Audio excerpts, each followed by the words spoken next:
اعوذ باللہ من الشیطان الرجیم بسم اللہ الرحمن الرحیم الحمدللہ والصلاة والسلام علی رسول اللہ وعلی آلہ وصحبہ اجمعین اما بعد السلام علیکم ورحمۃ اللہ وبرکاتہ۔ جی دوستو، کیسے ہیں آپ؟ علامہ جاوید احمد غامدی صاحب کے افکار پہ ہم ویڈیو بنا رہے ہیں، نزول وحی سے متعلق جو کچھ انہوں نے کہا ہے۔ آج کی اس قسط میں ہم ڈسکس کریں گے کہ علامہ جاوید احمد غامدی صاحب کہتے ہیں کہ موسیٰ علیہ السلام اور اللہ کے نبی صلی اللہ علیہ وسلم جو مشابہ انبیاء ہیں، اس لیے جس طریقے پہ وحی نازل ہوئی موسیٰ علیہ السلام پہ، اسی طریقے پہ نازل ہونی چاہیے اللہ کے نبی صلی اللہ علیہ وسلم پہ۔ تو اس بات کو کہ یہ کتنی منطقی ہے اور کتنی لاجیکل ہے، اور یہ کہ بر بنائے تقاضائے بشری، کیا انبیاء پہ خوف طاری نہیں ہو سکتا؟ کیا انبیاء کو خواہشات لاحق نہیں ہوتی؟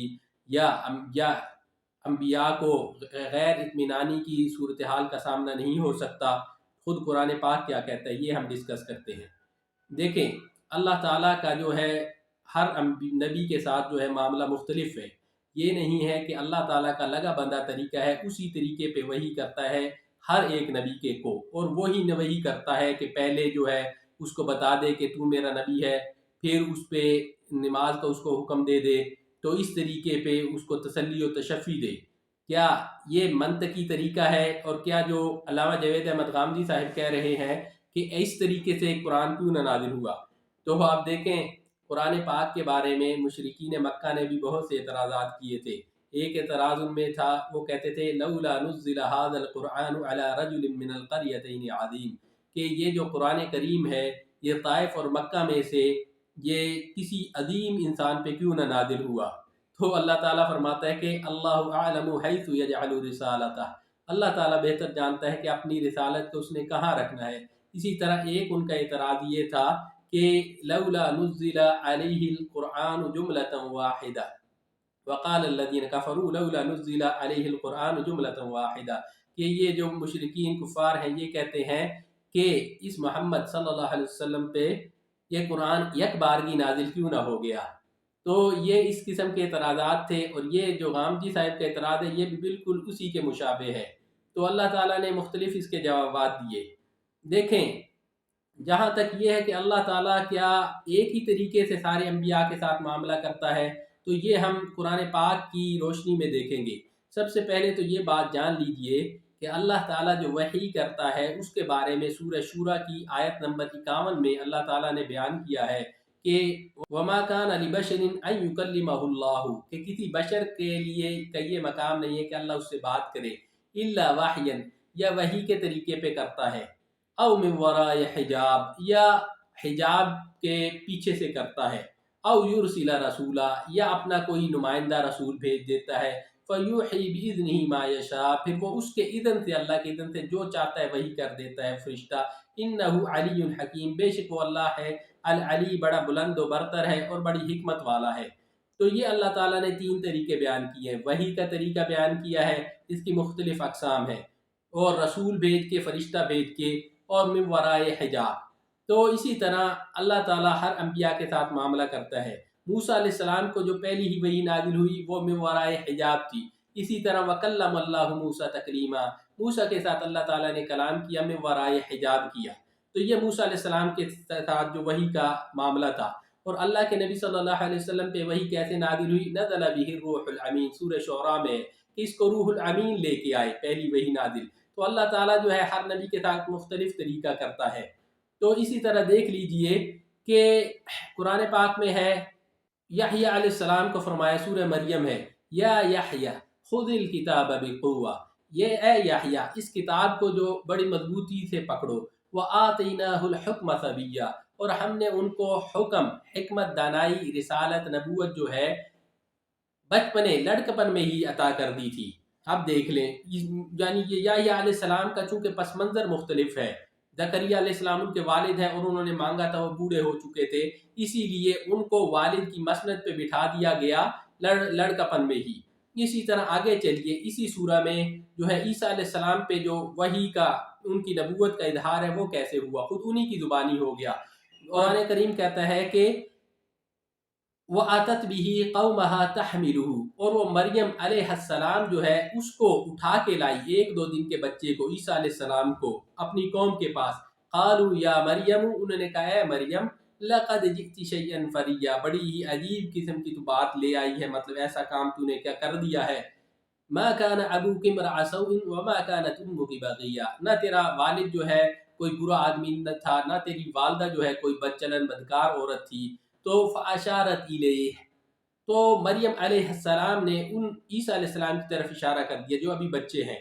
قالوا، انہوں نے کہا کیف نکلم، کیسے ہم بات کریں، من کان فی المہد صبیا، جو کہ ابھی مہد میں ہے اور بچہ ہے دودھ پیتا. تو عیسیٰ علیہ السلام نے کیا کہا، قال انی عبد اللہ، کہ میں اللہ کا بندہ ہوں، آتانی الکتاب وجعلنی نبیا، مجھے اللہ نے کتاب دی ہے اور نبی بنا دیا ہے. بچپنے میں ہی اعلان ہو رہا ہے، اور ایسے اعلان ہو رہا ہے کہ جو مافوق الفطرت طریقہ ہے کہ بچہ دودھ پیتا ہے، ایک دو دن کا بولتا نہیں ہے، یہاں پہ نبوت کا اظہار کیا جا رہا ہے. تو وبرم بوالدتی ولم یجعلنی جبارا شقیا، اور اپنی والدہ کے ساتھ مجھے نیک حسن سلوک کا جو حکم دیا گیا ہے، اور جبار اور شقی قسم کا مجھے نہیں بنایا گیا. تو ان کا جو پس منظر ہے اپنی والدہ سے تہمت رفع کرنا تھا، اسی لیے ایک عجیب طریقے سے اللہ تعالیٰ نے اپنی نبوت کا اظہار کر دیا. اب مزید آگے چلیے، سورہ یوسف دیکھ لیجئے.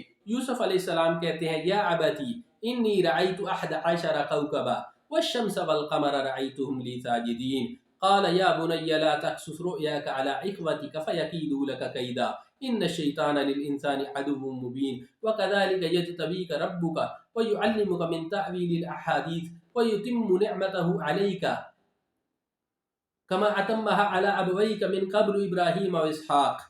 تو یہ سارا معاملہ ہے کہ یوسف علیہ السلام نے دیکھا کہ 11 ستارے چاند اور سورج ان کو سجدہ کر رہے ہیں. اب یہ خواب بتا دیا اپنے والد کو. اب والد سمجھ گئے کہ وہ نعمت، اتمام نعمت جو ابراہیم اور اسحاق پہ اللہ تعالیٰ نے کیا تھا، ان کو نبی بنایا تھا، میرا یہ بیٹا بھی نبی ہوگا. تو اسی لیے منع کر دیا اپنے بھائیوں کو یہ خواب مت بنانا کہ شیطان جو بڑا دشمن ہے وہ آپ سے حسد کرنے لگ جائیں گے. تو اسی کے ضمن میں مولانا امین احسن اصلاحی لکھتے ہیں کہ نبوت کی ابتدا سچے خوابوں سے ہوتی ہے. وہی جو اس حدیث کی عائشہ رضی اللہ تعالی عنہ کی حدیث کے میں بیان ہوا ہے کہ اول ما بدأ به الوحی الرؤیا الصادقہ، یعنی کہ سچے خواب تھے جس سے اللہ کے نبی صلی اللہ علیہ وسلم کی وحی کی جو ابتدا ہوئی تھی. تو بعین ہی وہی چیز ہے. تو اس میں کوئی اچنبے کی بات نہیں ہے کہ اللہ تعالیٰ اپنے انبیاء کے ساتھ مختلف معاملے کرتا ہے. مثال کے طور پہ عزیر علیہ السلام کی دیکھ لیجئے مثال، کہ انہوں نے کہا کہ ان یحیی ہذہ اللہ بعد موتها، اللہ تعالیٰ اس بستی کو اس کی موت کے بعد کیسے زندہ کرے گا. اب دیکھ لیں نبی ہیں، ان کو اللہ کی قدرت پہ تعجب نہیں ہونا چاہیے، لیکن بر بنائے تقاضائے بشری انبیاء پہ ایسے اعتراضات قرآن پاک خود سامنے. مثال کے طور پہ سورہ بقرہ میں ہی لے لیجئے ابراہیم علیہ السلام کی مثال. انہوں نے کہا کہ کیف تحیی الموتى قال اولم تؤمن، اب ابراہیم علیہ السلام کیا اے اللہ تو کیسے مردوں کو زندہ کرے گا. تو اللہ تعالیٰ نے کہا کیا تیرا ایمان نہیں ہے؟ انہوں نے کہا کہ بلا کیوں نہیں، ولکن لیطمئن قلبی، لیکن میں اپنے اطمینان قلبی کے لیے پوچھ رہا ہوں. اسی طرح موسیٰ علیہ السلام نے جب دیکھا کہ رعا کانہا جان ولا مدبرا، کہ اس کو دیکھا کہ تحتذ، وہ جو ہے لاٹھی جو ہل رہی ہے اور ایسے جیسے سانپ بن گیا تو ڈر کے بھاگ گئے اس سے. تو اس طرح کے انبیاء پہ کیفیات کا طاری ہو جانا، جس طرح اللہ کے نبی پہ طاری ہو گئی ایک ناموس کو دیکھا غار حرا میں، اور ایک فرشتے کو دیکھ لینا، اب ان کی کیفیت کیا تھی، یعنی جبرائیل علیہ السلام کس حالت میں تھے. تو روح کا طاری ہو جانا کو کہ ابتدائے نبوت ہے، ابھی کوئی خلاف فطرت بات نہیں ہے، خلاف توقع بات نہیں ہے، نہ قرآن پاک اس بات کی نفی کرتا ہے. لیکن بعد کے معاملات دیکھ لیجئے، جب وحی کا تتابع شروع ہو گیا تو اللہ کے نبی صلی اللہ علیہ وسلم نہ کبھی گھبرائے نہ کبھی اس سے ڈرے. تو یہ باتیں جو ہیں اس طریقے پہ علامہ جاوید احمد غامدی صاحب جو شکوک و شبہات پیش کر رہے ہیں، ان کی کوئی منطقی دلیل نہیں ہے، نہ ہی یہ کوئی لاجیکل تھے، شکوک و شبہات ہیں. ہم نے بتا دیا کہ یحییٰ علیہ السلام کی مثال، عیسیٰ علیہ السلام کی مثال، یوسف علیہ السلام کی مثال، کہ ان پہ نبوت کا اظہار کیسے ہوا، اور موسیٰ علیہ السلام پہ ایک دوسرے طریقے سے ہوا. تو یہ ضروری نہیں ہے کہ ایک لگے بندے طریقے سے ہر نبی پہ اللہ تعالیٰ اظہار نبوت کرے، رسالت کرے، لیکن یہ ڈیپینڈ کرتا ہے پس منظر پہ. اب موسیٰ علیہ السلام کی جو قوم مسلمان ہے، اللہ کے نبی صلی اللہ علیہ وسلم کی ساری قوم مشرکین کی ہے. اور موسیٰ علیہ السلام سے پہلے بھی انبیاء آتے رہے ہیں، ادھر اللہ کے نبی صلی اللہ علیہ وسلم کی قوم پہ عرصہ دراز سے کوئی نبی نہیں آیا، تو مشابہت تو کہیں بھی نہیں ہے، کسی بھی طریقے سے نہیں ہے۔ خود قرآن پاک کہتا ہے کہ ہم نے ان کی طرف بھیجا ہے جن میں پہلے ایک زمانے سے رسول نہیں آیا، کوئی نذیر نہیں آیا۔ تو اس طریقے پہ موسیٰ علیہ السلام میں اور اللہ کے نبی صلی اللہ علیہ وسلم کے جو پس منظر ہے اس میں بہت زیادہ فرق ہے، اسی لیے ان کو فوراً اطمینان اور تسلی دلائی گئی کہ وہ ایک ویرانے میں موجود ہیں، پردیسی ہیں، وہاں پہ وہ اس بات کے متحمل نہیں ہو سکتے، اسی لیے ان کو فوراً بتا دیا گیا۔ اور ادھر اللہ کے نبی صلی اللہ علیہ وسلم اپنی قوم کے اندر موجود ہیں، ان کی 40 سالہ زندگی ہے، اس کو قرآن پاک نے ایک شہادت کے طور پہ پیش کیا۔ اس لیے جو ہے وحی کا جو طریقہ ہے ضروری نہیں ہے کہ ہر نبی پہ ایک طریقے سے ہو۔ تو آج کی قسط میں اتنا ہی، انشاءاللہ مزید جو ہے اگلی قسط کے ساتھ حاضر ہوں گے۔ اجازت دیجیے، السلام علیکم ورحمۃ اللہ وبرکاتہ۔